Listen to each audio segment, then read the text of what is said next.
Bapak Ibu yang dimuliakan Allah Subhanahu wa taala.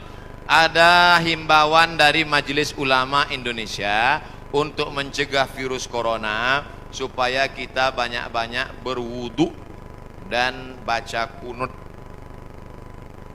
Kok Ustadz Somad nggak ada nyebut yang 4 tadi? Pertama, tobat nasuha. Yang kedua, solawat. Yang ketiga, sedekah. Yang keempat, amar ma'ruf nahi mungkar. Kok nggak sama dengan MUI Ustadz? Berwudu. Tadi kan kita bahas sholat taubat. Mungkinkah orang sholat taubat nggak pakai wudu? Jelas? Jadi jangan nanti katakan Abdul Somad melawan MUI. Orang saya anggota Komisi Fatwa MUI Provinsi Riau. Lalu kemudian tentang kunut. Kunut ada namanya kunut witir, ada namanya kunut subuh, ada namanya kunut nazilah. Nazilah untuk menolak bala selama 1 bulan.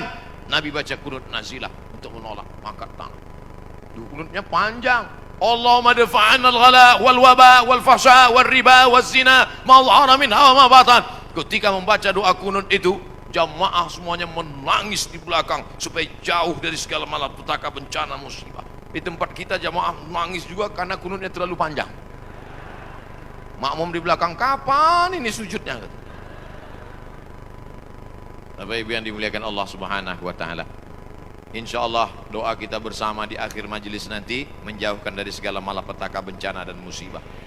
Lan tamuta nafsun, orang tidak akan mati qabla an tastakmil rizqaha wa ajalaha. Orang tidak akan mati sebelum ajalnya penuh, sebelum rezekinya penuh. Kalau ada orang mati, itu bukan karena ditabrak, bukan karena jatuh, bukan karena virus, tapi karena ajalnya dan rezekinya sudah penuh. Itu harus diyakini. La haula wala quwata illa billah. Tapi tetap harus ada usaha. Jangan pulang dari sini yang anak-anak muda langsung pakai motor, nggak pakai rem lagi. Tangkap sama polisi. Kenapa kamu lewat lampu merah nerobos? Lan tamuta nafsun qabla an tastakmil rizqaha wa ajalaha. Orang tidak akan mati sebelum rezekinya penuh dan ajalnya penuh. Kata Pak Polisi, saya juga hadir ceramah tadi.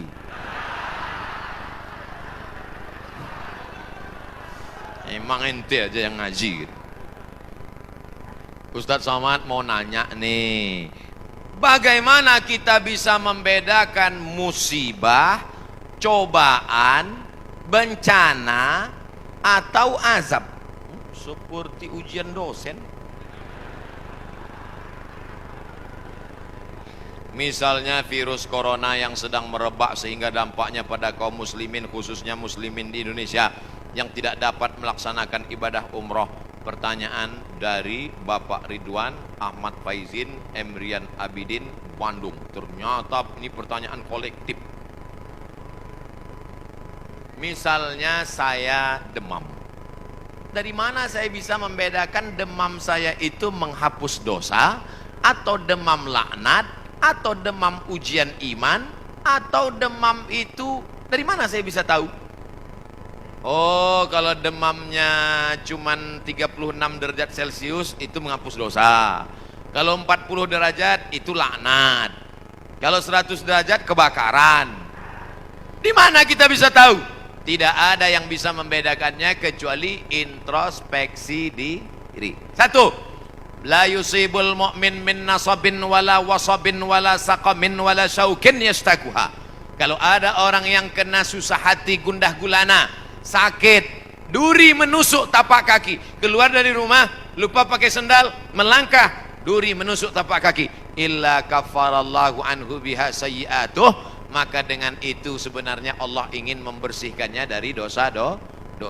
Makanya kita selalu husnuzan. Ana dalam hadis kursi, apa kata Allah? Ana inda husni zanni abdi bi. Aku menurut prasangka hambaku kepadaku. Maka kalau kita kena penyakit, yang pertama husnuzan pada Allah, bahwa sebenarnya Allah ingin membersihkan kita dari dosa. Yang kedua, saya nggak ada dosa Pak Ustadz. Apa dosa saya?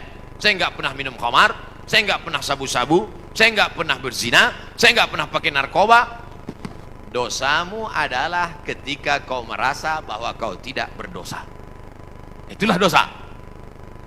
Dosamu adalah ketika engkau sehat tapi tak kau pakai mensyukuri nikmat Allah. Itulah dosa. Maka siapa yang berkata saya tidak pernah silap, saya tidak pernah salah, saat itu dia sedang silap dan salah. Al-insan mahallul khata' wan nisyan.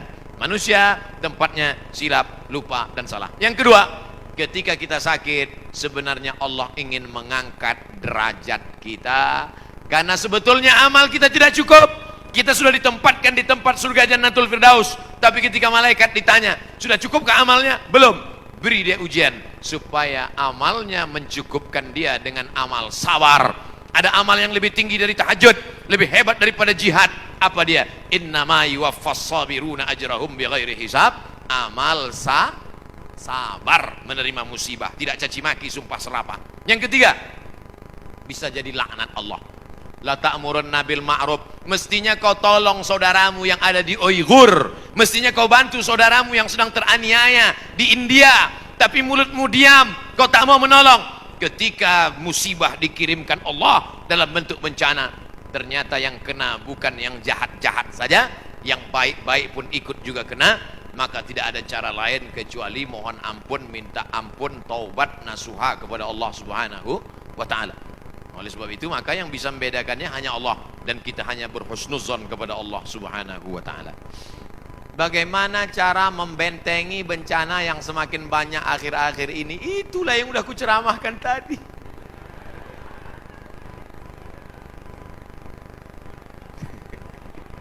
Itulah yang udah kita bicarakan selama 1 jam 15 menit tadi, brother. Tadi saya yakin ini pertanyaannya dibuat sebelum ceramah. Apabila kita sudah baca amalan-amalan penangkal musibah, tapi musibah masih saja terus datang, bagaimana sikap kita sebagai muslim? Man lam yardha bi qada'i, siapa yang tidak ridha menerima takdirku, walam yasbir bi bala'i, siapa yang tidak sabar menerima ujianku, falyatlub rabban siwaya, carilah Tuhan selain aku. Ada Tuhan selain Allah? La ilaha illallah. Maka kita tidak ada cara lain kecuali ridha, ikhlas, terima ketetapan Allah. Makanya ketika bangun pagi apa doanya? Raditu billahi rabba, aku ridha menerima Allah sebagai Rabb. Apapun yang kau beri aku terima ya Allah. Wabil islami dina, aku ridha Islam sebagai agamaku. Apapun perintah dan larangan Islam ku amalkan. Wabi Muhammadin nabiyya wa rasula, aku ridha Muhammad sebagai rasulku. Maka kita ikut sunnah Rasulullah Muhammad sallallahu alaihi wasallam. Terjadi juga ridha. Tapi kalau terjadi karena kurang usaha, hukum sebab akibat. Sudah disimpan uang di dalam dompet, dompetnya dikunci, dompetnya dalam laci, lacinya dikunci, lacinya dalam lemari, lemarinya dikunci, lemarinya dalam kamar, kamarnya dikunci, kamarnya dalam rumah, rumahnya dikunci, rumahnya dalam komplek, kompleknya dikunci, hilang juga.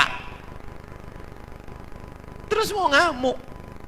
Tidak ada cara lain kecuali ridha kepada Allah. Tapi kalau punya sepeda motor nggak dikunci, malah berhenti, mesinnya hidup, kuncinya diletakkan, terus sibuk beli ngobrol, beli kangkung 2 ikat, ngobrolnya 2 jam. Ketika dilihat hilang. Terus ketika hilang suaminya nanya, mana motor kita? Ridho mas. Itu bukan ridho, goblok. Mohon maaf saya keceplos.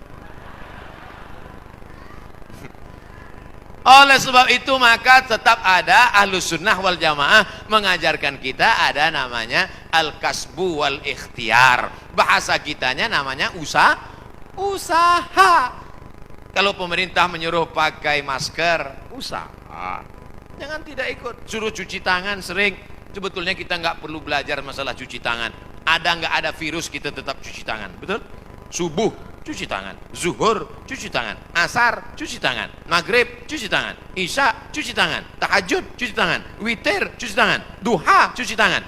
Orang Islam paling sering cuci tangan. Makanya saya heran kalau sampai anak-anak kita diajarkan, mama siapkan gayung sama sabun. Untuk apa nak? Hari cuci tangan internasional. Loh, kita nggak perlu diajari cuci tangan. Nanti takutnya 20 tahun akan datang Ada lagi namanya Hari Cebok Nasional. Dari 14 abad yang lalu kita sudah bersih. Betul? Tidak akan ada bakteri bersarang di ujung-ujung jari kita karena kita paling sering cuci tangan. Tidak akan ada bakteri yang bersarang di ujung kuku kita karena kita paling potong kuku hari Jumat. Kalau seminggu tak akan mungkin kukunya panjang. Makanya Nabi berkata, azfaraka, kukumu kenapa panjang? Inna syaitana yaqudu ma tala minha. Setan duduk di kuku yang panjang. Makanya pertama yang dijaga dalam Islam adalah kebersihan. Kuman datang, binatang dipotong. Setelah dipotong darahnya keluar karena ternyata bakteri ada di dalam darah. Setelah darahnya keluar, dipotong-potong, dicuci sampai 4 kali. Ibu, saya tidak punya saudara perempuan. Waktu masih kecil di rumah, bantu ibu di rumah, saya disuruh cuci. Selamat, cuci daging, saya cuci. Kalau ayam 2 kali, kalau kambing 4 kali. Kenapa gitu, Mak? Ayam kakinya 2, kambing kakinya 4. Saya nggak tahu, anak kecil. Sekarang saya baru tahu, ternyata ayam dagingnya putih, darahnya nggak banyak. 2 kali sudah bersih. Tapi kambing sekali masih merah, 2 kali masih merah, 3 kali agak pucat, 4 kali bersih. Setelah itu baru dimasukkan, dibuang airnya, disolawatkan, baru dimasak. Mereka tidak, kambing tidak dipotong, kambing matinya di stunning. Ada pistol, tapi pelurunya nggak keluar, ditahan. Itu skalanya 8, ditembakkan ke kening sapi, tembak ke kening sapi, sapinya mati, darahnya nggak keluar. Kalau sampai 8 mati, tapi kalau 7 bodoh aja. Itu sapi-sapi dari Australia yang datang ke tempat kita yang liar seperti banteng, itu ditembak otaknya skala stunning 7. Bodoh. Ibu, kalau ada bapak yang liar, tembak skala 7. Mas, mama mau pergi arisan, pel lantai, mandikan anak, dan papa. Nah, itu udah kena stunning. Jangan diamal. Tidak dipotong, hanya stunning 8 skala, akhirnya sapi tumbang, darahnya masih dalam daging, bercampur dengan darah bakteri penyakit, dipotong-potong, diletakkan di atas api yang tidak terlalu matang, bolak-balik, nggak dicuci, darah nggak keluar, masuk ke dalam roti, dicampur, dimakan, barbecue. Habis dimakan, kena penyakit, medco, ko sapi, gila, medco sapi gila. Sapi aja yang halal bisa menjadi penyakit, apalagi yang dimakan kelelawar, Batman. Maka kita disuruh kulu, makanlah. Tapi yang dimakan itu apa? Min thayyibat. Thayyib artinya baik, baik. Dulu thayyib baik-baik, sekarang thayyib nggak pulang. Mohon maaf Pak Thayyib nyantur sih. Masya Allah, tabarakallah. Itulah Muakib Masjid Al-Hasan, Tuan Almarhum Haji Hasan Sanusi bin Udin. Di akhir majelis, mari kita mendoakan beliau. Tidak pun kita doakan, amal kita dari awal sampai akhir tadi mengalir ke makam beliau. Doa kita ini hanya sebagai ucapan terima kasih kita, karena kata Nabi, man lam yashkurin nas lam yashkurillah. Siapa yang tidak berterima kasih kepada manusia, maka dia tidak bersyukur kepada Allah. Abdul Somad yang datang jauh dari pulau Sumatera Nun di seberang sana, berterima kasih kepada keluarga almarhum yang masih hidup, dipanjangkan umurnya, disehatkan badannya, yang sudah meninggal dunia diampunkan dosanya, diletakkan dalam tempat yang layak, dijauhkan dari azab kubur.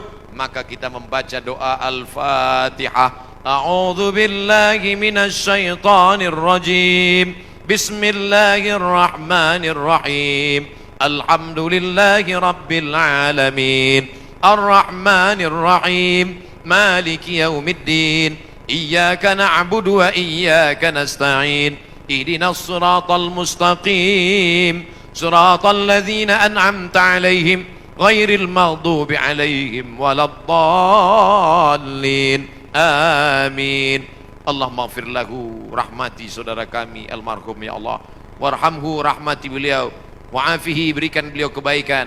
Wa'fu anhu, maafkan segala silap salahnya. Waj'alil jannata mathwahu, jadikan surga sebagai tempat tinggalnya.